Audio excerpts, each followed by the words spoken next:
Britain says it has no plans to recognise the Taliban government being formed in Afghanistan, but is ready to engage directly with the group. Foreign Secretary Dominic Raab was speaking here in Doha after talks with his Qatari counterpart. Mohammed bin Abdul Rahman Al Thani said his government is working with the Taliban to get Kabul's airport back up and running.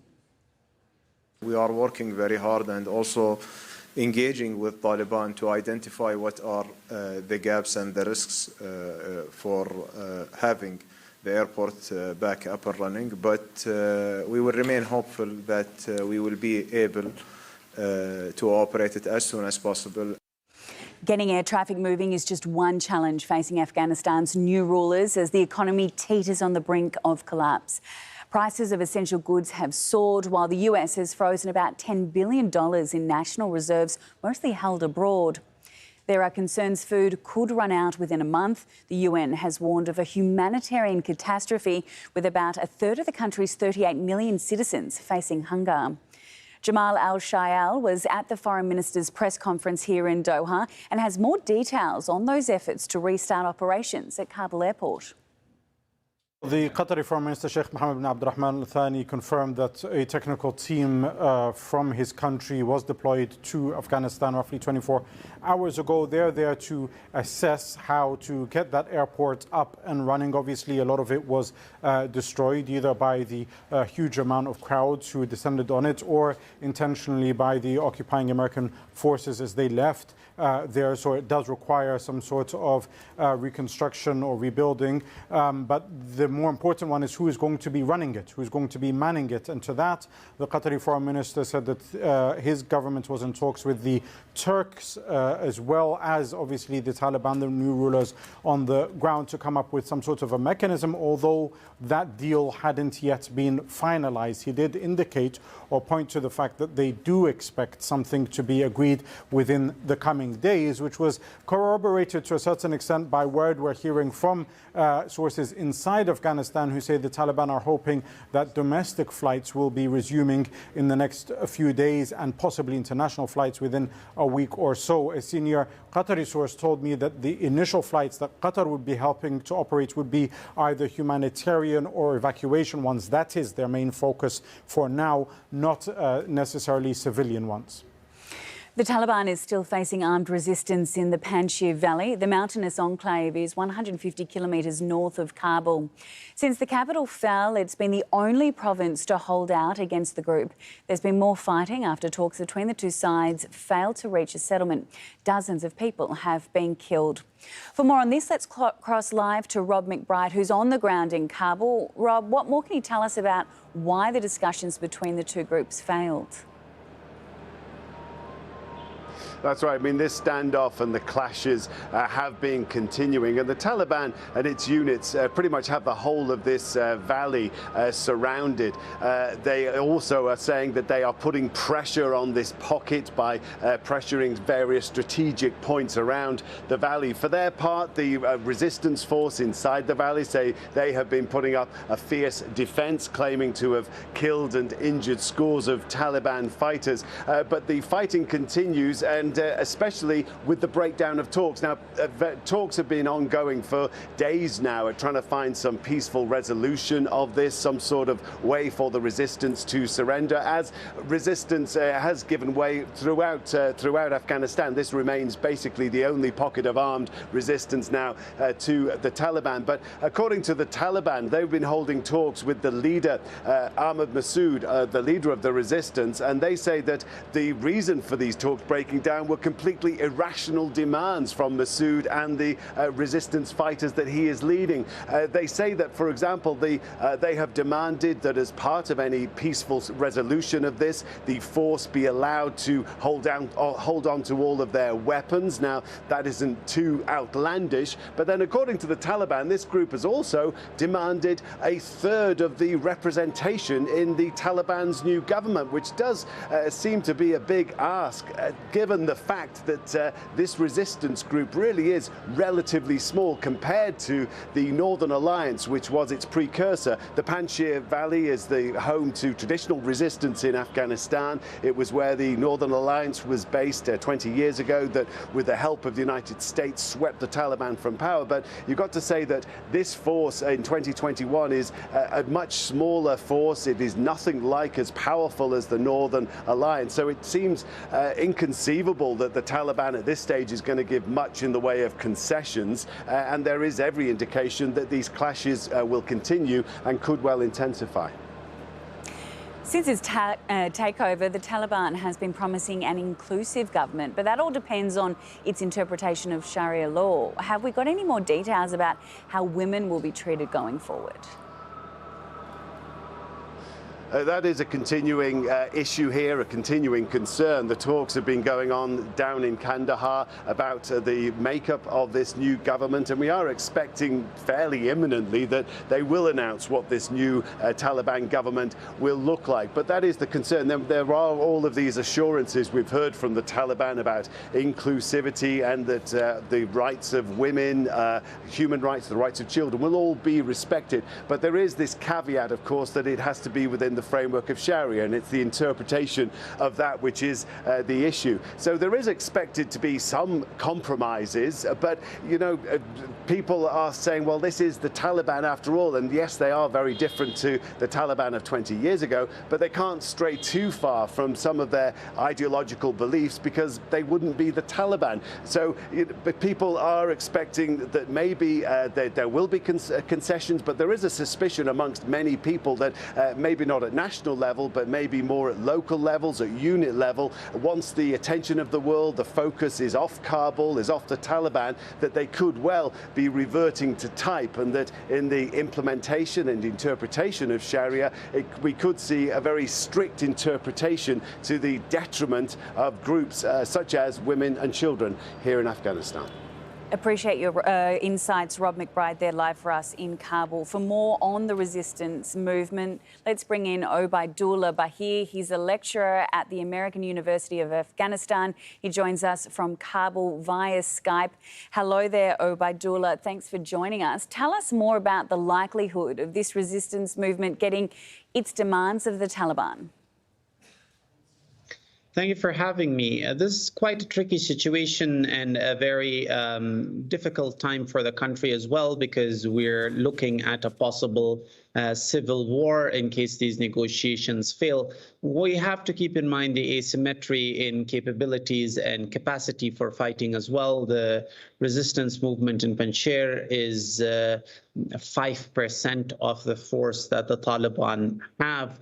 Again, the Taliban do surround them from all sides as well. We do understand that the resistance movement was a front for certain countries, foreign countries, that were trying to make sure there was a side in Afghanistan that negotiated for a certain way of life. We've heard from Ahmad Massoud through his op-eds as well that they are trying to negotiate certain liberties. But at the end of the day, the information that we are hearing now are demands with regards to participation, demands that the Taliban deem unfair with regards to the share that is expected. So it's a very difficult situation. The Taliban so far have shown restraint relative to how quickly they would act historically. And we're hoping a political way comes out of it. Obaidullah, how important is it that these two armed groups sort it out in an effort to portray an image of stability in Afghanistan?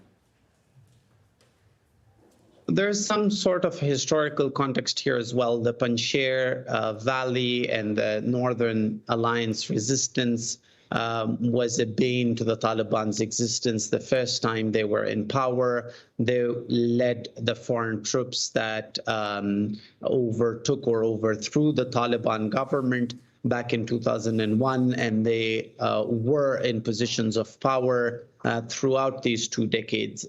There's a sense of retribution as well amongst Taliban fighters and their allies with regards to settling a score with Panjshir. But it's been good that we saw since the fall of Kabul that there was some sort of contact and engagement constantly going on with the Panjshir resistance.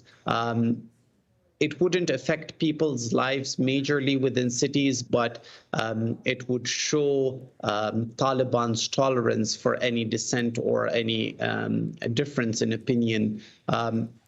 And we're hoping they can be included. An inclusive government means representation from all sides. It shows political maturity as well, willing to negotiate rather than use coercion to get their way. We have to, there's only 1 day left for the Taliban to announce their government. So let's see if there can be an arrangement made before that. What's the international community's investment in this resistance movement gaining momentum, if any? The international community hasn't really been able to supply or aid this movement because then again, Panjshir is sort of in the middle of Afghanistan and there is no direct contact that they can have with regards to supply routes to it. The resistance movement has been appealing to the international community. We see France being one of the countries that's playing a very vital role in promoting this movement. And there can't be 2 governments within one state.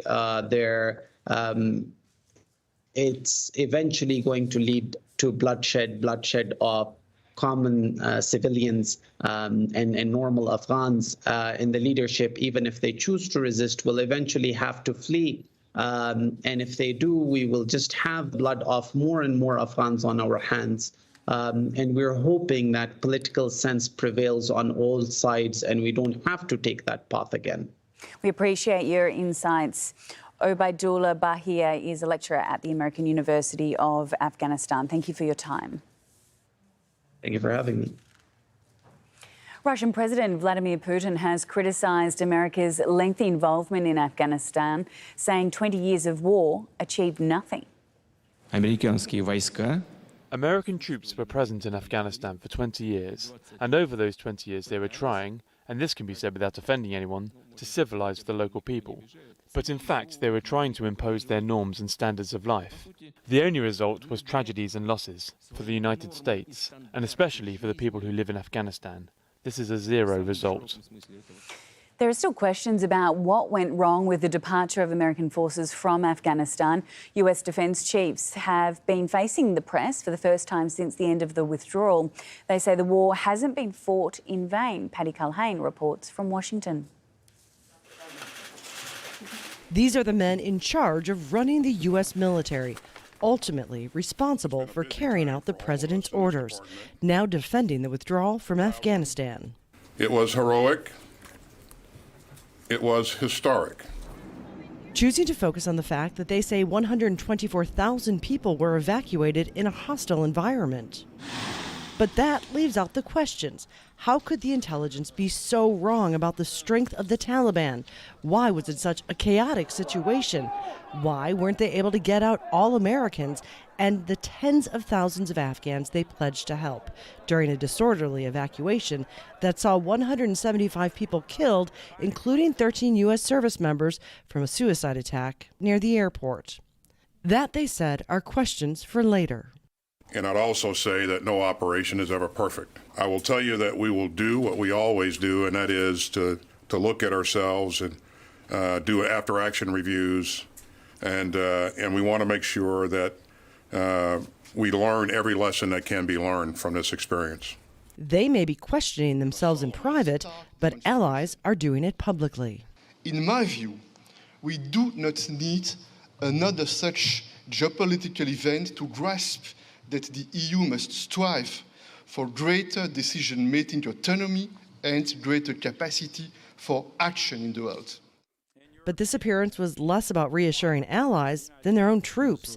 The emotion of this moment made clear by the chairman of the Joint Chiefs of Staff. This is tough stuff. War is hard. It's vicious, it's brutal, it's unforgiving. And yes, we all have pain and anger. And when we see what has unfolded over the last 20 years and over the last 20 days, that creates pain and anger. The mission now is to try and contain the political fallout and figure out what went wrong, while trying to reassure the troops that 20 years of war were worth it, even though they left the Taliban back in control, using their equipment and celebrating what they say was the total defeat of the United States. Patty Culhane, Al Jazeera, Washington. It's feared hospitals in Afghanistan could soon run out of basic supplies. Charles Stratford is in Kabul at one of the busiest facilities. We went to a dialysis ward here, people being treated on dialysis machines. The doctors very concerned there. This, in fact, is a World Bank funded project. They haven't received any money for about 3 months now.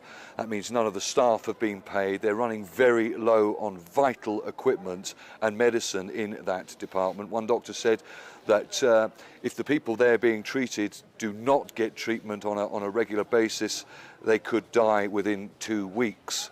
They also spoke about the fact that some medicines had arrived this morning, but only enough for a week. They were delivered by the organisation Médecins Sans Frontières, and they were actually for the emergency department, not the dialysis department here. Horrific scenes as well. One poor elderly woman on a stretcher, choking on her own blood in a terrible state, and the elevators don't work, simple things like that. She was having to be taken up on a stretcher 4 stories to the ward to be treated.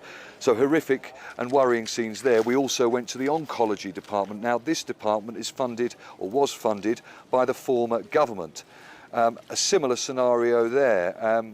The budget had been signed off by the government, but they haven't seen any money yet. Big concerns there that the Taliban were not going to sign off on this money for whatever reason, whether it be seeing that money could be used in a different sector. Again, salaries hadn't been paid. And death rates, mortality rates are going up all the time anyway. Certainly people dying from cancer, again, because of what people here say is the mismanagement of funds that should be put towards raising greater awareness. Many of the people coming to this hospital with stage 4 cancer and in a terrible state. So the situation here, certainly if this hospital, and as I say, it is the largest in Afghanistan, is anything to go by, the health sector in this country is hemorrhaging, and there are serious concerns that the withholding of international money could make things even worse. And Richard Brennan is the Regional Emergency Director for the Eastern Mediterranean at the World Health Organization. He says the agency needs access to the airport to bring in medical supplies. We need to get the airport up and running in Kabul so those commercial flights can come in. We need security on the ground so that once those supplies do arrive, we can distribute them confidently to the clinics and hospitals that need them. We also need the borders consistently open to humanitarian assistance. There are some restrictions from the neighbouring countries right now. We cannot launch a large cross-border aid operation right now because of some of the limitations of the borders. The backbone of healthcare across Afghanistan is what's called the Basic Package of Health Services project, and this was funded by international donors through the Ministry of Health, and it supports essential health services in over 2,300 clinics and hospitals across the country. Because of their own laws and regulations, those donors are now no longer allowed to channel the funding through the Ministry of Health. And what we're looking at is a precipitous closure of those health facilities as of September the 5th.